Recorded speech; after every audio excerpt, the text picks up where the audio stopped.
You know what's worse than the death of the grandmother who raised you? Watching, just a week after her funeral, as your dad brings some silicone blonde into the house and says, "Meet Amber. She's in charge now." Then he adds, "Pack your things. You're moving to the basement. We're turning your room into an office." That was it. No sympathy, no tears, no hang in there, son. Just down to the basement. By the 8th day after the funeral, I was already sleeping on an old mattress among rats. On the 9th day, I wasn't allowed to open the refrigerator without Amber's permission. By the 10th day, I realized I had to get out, but it was already too late, because she knew my every move. And every day, she seemed to get crazier. I don't remember my mother. She died in childbirth. And if it weren't for my grandmother, I probably would have been doomed from the start. My grandmother was everything. A mother, a father, my best friend. She fed me, protected me, read me stories, and even fought with the neighbors when I came home with a bruise. My dad? He was around, sort of. Lived with us. Fed us, apparently. But he was like a shadow. No smiles, no conversation. He didn't even show up for my school graduation. I never really expected much from him. We never had a real relationship. He was just the guy who was sometimes at home. And my grandmother always held the house together. She was the real deal. Always with an apron on, smelling of pies, with a sly smile. Sometimes she got angry, but she never hurt anyone. When I was sick, she would sit by my bed all night, stroking my hair, whispering, "It's going to be all right, my dear." I knew that with her, I was safe. With her, that house was a fortress. And then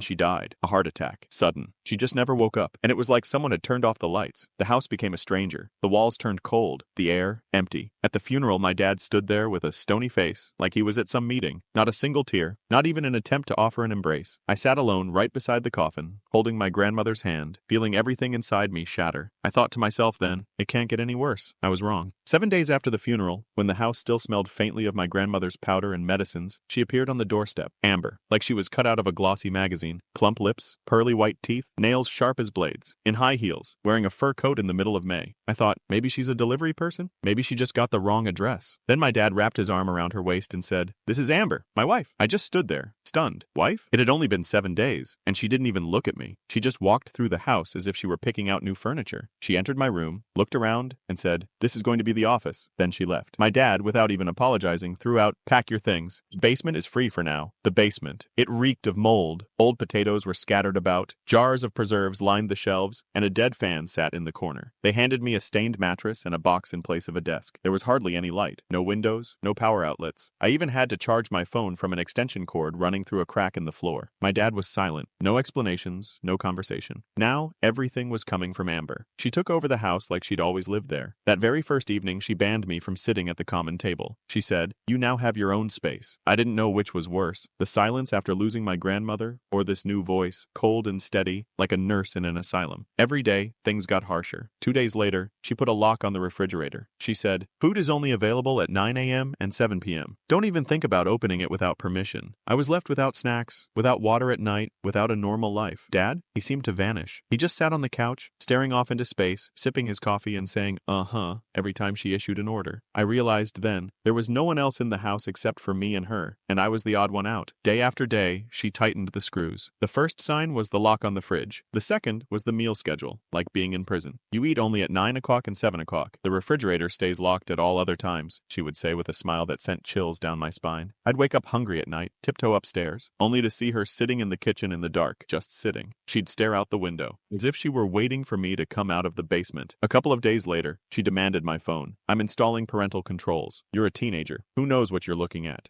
And she even blocked Google. Not even the calculator app was allowed. Then she began sniffing my clothes. Really. She'd take my t-shirt and bring it right up to her nose. "You haven't been smoking, drinking, sniffing anything?" She'd ask every single time, even though I only drank Coke on special occasions. One time, I saw her sniff the pantry door. She just stood there, unmoving, pressed her face to the wood, and breathed in the crack. I froze. She didn't know I was watching her. I started to dread even taking a single noisy step. It always felt like she heard everything. One day, I lingered in the bathroom, just sitting in silence.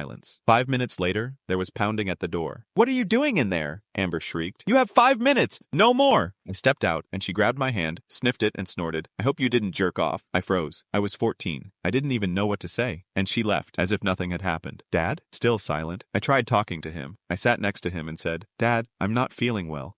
But he didn't even finish. Don't start. That was it. He never spoke to me again. Started noticing cameras. First, in the corner of the kitchen. Then, in the hallway. Small, round, with a red light. I realized she was watching me all the time. Even when I was in the basement, she could listen in. And at night, I'd sometimes wake up to the creaking of the floorboards. I'd hear someone standing by the basement door, not breathing, just standing. And I had a clear feeling it was her. I began to think I was going crazy. But then I understood. I was in hell. But this wasn't hell. It was the home where I grew up. I started planning an escape. Every evening, when Dad and Amber went to sleep, I'd quietly climb up the stairs. I'd check the locks, listen to where the floorboards creaked. I just wanted to get out, buy some chips, breathe some fresh air, remind myself that there was life outside this insane house. But every time I opened the door, there she was. "Where are you going, sweetie?" And she smiled, like she knew everything in advance. One time, I deliberately put on my sneakers an hour before trying to leave. I just sat and waited. The moment I pulled on the handle, a signal went off, and there she was again, in the kitchen, in a bathrobe, holding a cup of tea. You know you're not allowed to go out at night. It's not safe. You never know who's wandering around. I started looking for alternative exits. A small basement window, boarded up. The back door, locked with a keypad. I even tried to escape through the ventilation system, but only my phone could fit inside. Every step felt like a chess move, except now she already knew all my combinations. I tried pretending to be sick. I said I needed to go to the pharmacy. She would bring me unmarked pills, just white ones in a little bag. "Drink up. It'll help." I pretended to drink them. Then I hid the bag in an old jam jar. When I had collected 10 of them, I'd flush them down the toilet. And once again, I thought, I have to get out. Somehow. Anywhere. But how? She's watching. She knows my moves before I even make them. There was a moment. I woke myself up at night with a whisper. "Run. Run right now." I got up, quietly. I started walking. I reached the door handle. And then, the alarm went off. A loud beeping. Lights flashed throughout the house. I froze. From downstairs, I heard footsteps. Amber was coming. Slow, but determined. "You really think I'm going to let you go?" Then she turned and headed to the kitchen. And there I stood, in the dark, barefoot like an idiot. That was it. I didn't even try again. Not because I didn't want to, but because I realized couldn't escape. After my failed escape attempts, I simply broke. I walked around quietly. I spoke only when spoken to. I ate whatever they gave me. But Amber seemed disappointed. She got bored when I didn't resist, so she began to play the domination game. "You didn't mop the bedroom floor properly," she said one day. I didn't even know that the bedroom was now on my list of chores. She grabbed my dad's belt and smacked my butt like I was a child. I was 14, and Dad watched. He stood in the doorway saying nothing, not even a blink. After that, every day she invented a new punishment. Clean the toilet with your toothbrush. Wash the windows at 6 in the morning. Carry all the potatoes from the basement just for no reason. She called it discipline. I called it torture. Dad said, "You're just lazy. Amber's doing a great job. She's turning you into a man." He actually said that. Every day, Amber seemed to lose touch with reality a little more. She began whispering to herself. Sometimes I'd hear her walking around the house saying, "He's useless. We need to get rid of him. He's worthless. This isn't his home." One time I woke up and there she was, standing over me holding some packet of herbs. "For protection from the evil eye," she said, as she sprinkled them around my pillow. I didn't know whether to cry or laugh. I thought, maybe she lost her mind long ago, and Grandma used to keep it all in check. But now, Grandma was gone. I started thinking that Amber wasn't just a toxic stepmother. She was a truly dangerous person. Because one day, I found a jar of pills in the trash with my name on it. Supposedly just ordinary vitamins, but they reeked like acid. And I knew they'd never given me any vitamins. I realized, either she's poisoning me, or she's preparing to. And that's when I truly became scared for my life. Not metaphorically, but for real. Every day she kept saying things like, "You weren't supposed to survive. You're not one of us. People like you need to be dealt with harshly." And one day when I swept the floor from the wrong corner, she smashed a plate on the ground and screamed, "I need a dog that listens, not a grandma's boy." And you know what was the worst part? Dad just silently swept up the shards behind her. He didn't even look at me. I started to believe there was no way out, that this was my new life, being a doormat in the basement while Amber breathed down my neck and whispered curses. But one day, as I sat on a moldy mattress, I remembered someone. My godfather, Mark. He was my grandmother's brother. Lived far away, but he often visited. Back when Grandpa was alive, he and Mark would always battle it out over a game of dominoes. And Mark was always on my side. When Dad was yelling, he'd step in between us. When I broke my bike, he'd fix it without a word. After the funeral, I hadn't seen him. I didn't even have his number. But once, my grandmother gave me an old flip phone like, if things ever get really bad. I'd hidden it a long time ago, inside a pillow. I cut the seam, slipped it inside, and sewed it back up. I took it out. The screen was dim, but it powered on, and there was a number. Just one. No name, simply +1. I dialed it randomly. My hands were trembling. My heart was pounding as if Amber might be listening. The call went through. Then, a beep. Then again. I hung up. I wrote a short message. Please, get me out of here. I can't take it anymore. It's important. I turned the phone off, hit it back, and about 10 minutes later, I heard footsteps. Quick, heavy footsteps. Amber, where's the phone? I froze. What phone? The old one. The one Grandma left you. I didn't answer. She began rifling through my things, turned everything upside down, cut open the pillow with a knife. She found it, smiled. Did you really think I didn't know about it? She looked at the screen, saw the message. Do you think you mean something to someone? You only ever mattered to your old lady. Then she added, Mark isn't going to help you. He's long since written us off. Forget it. She left, but I heard her set a new password. The phone was now useless. I sat there, staring at the wall. Everything inside me snapped. One thought ran through my mind. I was too late. After Amber found the phone, I thought it was all over. Now it was certain. I'm doomed. She became twice as strict. Don't leave without permission. Don't look out the window. Don't sleep during the day. And also, forget that you ever had a godfather. She even boarded up the basement window with a piece of plywood. She put a lock on the door from above. She served the food at the same time every day, leaving it on the steps, like for a dog. And she did all of this with complete confidence that she was in control. I told you, you're never getting out of here. Ever. I didn't know if that message had sunk in. A day passed, then a second, a third. I started to think that Mark had just given up. Like, oh well, the kid complained. It happens. On the third morning, Dad suddenly came down by himself. It was strange. He never even went down to the basement before. Today, we're having breakfast together, he said, extending his hand. He looked calm, even polite. I came upstairs. In the kitchen, Amber was sitting with a fake smile on her face. In front of me was a plate of pancakes. I can't even remember the last time I had pancakes. I started eating, and then I saw him, outside in the driveway. A Jeep. Dark. New. The driver. It was Mark. He was sitting there, not getting out, just staring at the house. I froze. Amber noticed my gaze. Why are you staring? She said. She turned around, saw the car, and immediately lost it. He's here? She jumped up, grabbed Dad's hand. Hide him. Now. Quick. Dad stood up. He gave me a cold look. Let's go. I didn't even resist. He grabbed me by the shoulder and led me downstairs. Not a sound. Not one sound. Got it? He whispered. Or I'll just bury you myself. He took me down to the basement, locked the door, and turned the key. I sat there in complete darkness. I heard Amber running around the house, doors slamming. I heard Mark's voice, calm, heavy. He was talking to them, asking something. And then, silence. I didn't know what was happening, but I felt the decisive moment had arrived. Either he would leave and I'd be left here to rot, or he'd realize something was terribly wrong, but I couldn't even make a signal. Nothing. Only hope that he hadn't come in vain. I remembered how my godfather was always there when my grandmother was alive. He could solve any problem with a phone call, and I knew that if he had come, he wasn't doing it for nothing. I was convinced that Mark was already one step ahead. He knew what to do. And there I was, sitting in the basement, trying not to move even an inch, because if I did, it would all be over. I knew he wouldn't come without a plan. Mark could turn it all around. He'd always been decisive. But how could he resolve this situation when Amber and Dad controlled everything so cunningly? Leave a comment below. What would you do if you were in my shoes? I was only 14. Will I manage to escape? Will my godfather Mark save me? And what will happen with my dad and Amber? I'll tell you everything in part 2. Share your thoughts in the comments. What would you do in my place? Subscribe so you don't miss the continuation. It's going to be absolutely wild.